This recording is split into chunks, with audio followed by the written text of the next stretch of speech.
அன்னை தகவல் சேனலில் இன்றைக்கி என்ன பார்க்க போகிறோம் அப்படின்னா, all India institute of medical sciences அகில இந்திய மருத்துவ அறிவியல் நிறுவனத்தில் பணி அப்படின்னு சொல்லியிருக்காங்க. என்ன போஸ்டிங் அப்படின்னா, nursing officer requirement common eligibility test call for பண்ணியிருக்காங்க. NORCET 11. எம்ப்ளாய்மெண்ட் டைப் என்ன அப்படின்னா ரெகுலர் பேசிஸ். மொத்தம் 2218 நர்சிங் ஆஃபீஸர் போஸ்டிங்க்கு கால்ஃபார் பண்ணியிருக்காங்க. பிளேஸ் ஆஃப் போஸ்டிங் எங்கே அப்படின்னா ஆல் ஓவர் இந்தியா. வயது வரம்பு என்ன கொடுத்துருக்காங்க அப்படின்னா 13/8/2026 அன்னைக்கு 18லேருந்து 30 வயசு இருக்கிறவங்க இதுக்கு விண்ணப்பிக்கலாம் அப்படின்னு சொல்லியிருக்காங்க. சேலரி பே ஸ்கேல் லெவல் 7 பிரகாரம் ஸ்டார்டிங் சேலரி 9300லேருந்து 34,800 வரலும் கொடுக்குறோம் அப்படின்னு சொல்லியிருக்காங்க.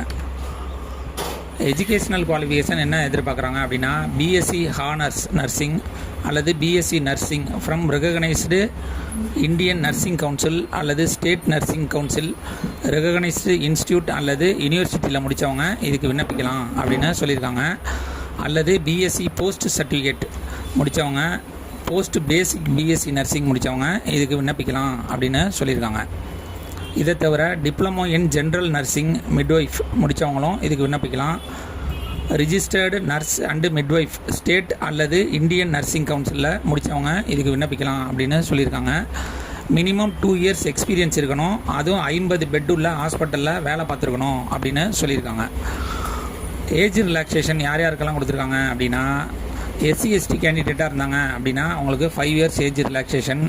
OBC நான் கிரிமி லேயராக இருந்தாங்க அப்படின்னா அவங்களுக்கு 3 வருஷம் ஏஜ் ரிலாக்ஸேஷன் கொடுத்துருக்காங்க. ஃபிசிக்கலி சேலஞ்சர் கேண்டிடேட்டாக இருந்தாங்க அப்படின்னா அவங்களுக்கு ஜென்ரல் கேட்டகரி 10 வருஷம் ஏஜ் ரிலாக்ஸேஷன். OBC நான் கிரிமி லேயராக இருந்தாங்க அப்படின்னா அவங்களுக்கு 13 வருஷம் ஏஜ் ரிலாக்ஸேஷன் கொடுத்துருக்காங்க. SC/ST கேண்டிடேட்டுக்கு 15 வருஷம் கொடுத்துருக்காங்க. அதுவே எக்ஸர்வீஸ்மேன் கேண்டிடேட்டாக இருந்தாங்க அப்படின்னா ஆஸ் பர் கவர்மெண்ட் பாலிசி பிரகாரம் ஏஜ் ரிலாக்ஸேஷன் கொடுப்போம் அப்படின்னு சொல்லியிருக்காங்க.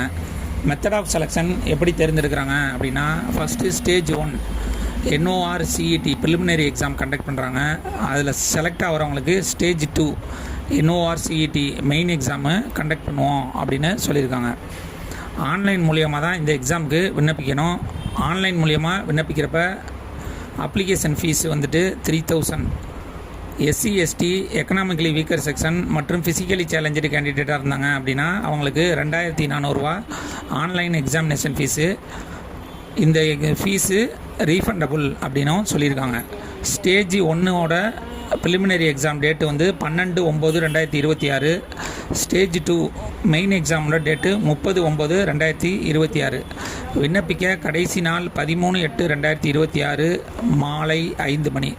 டிஸ்கிரிப்ஷனில் லிங்க் கொடுத்துருக்கேன். விண்ணப்பித்து வெற்றி பெற்று பணியில் சேர்க. நன்றி, வணக்கம்.